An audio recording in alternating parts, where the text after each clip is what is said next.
KTIV confirmed with contractors a surprising 7-month delay in work to complete Woodbury County's new law enforcement center. Now, for the first time since contractors admitted the LEC won't open until April of 2024, two Woodbury County supervisors are talking about what they saw when they toured the LEC last week.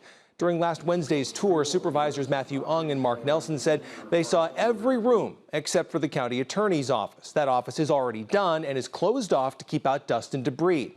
Ung and Nelson said the facility still needs some final coats of paint. Some fixtures, toilets, and hood vents still are being installed as well. But most importantly, they saw the work being done on the fire dampeners. That installation work is what delayed the LEC project. While workers have already installed 16 of the 37 dampeners, the process is still a long one. The damper issue is a colossal project.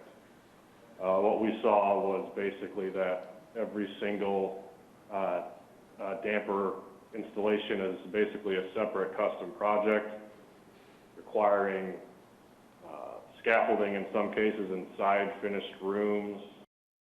Ung also shared that the dampers are different sizes and need to be installed in different locations, which keeps them from streamlining the process. Board members say they were pleased to receive the new information, but they know communication needs to continue. To apply for both.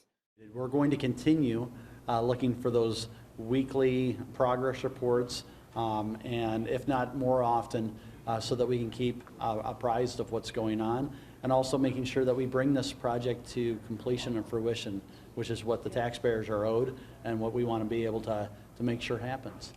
The rest of the board hopes to visit the building before it's completed.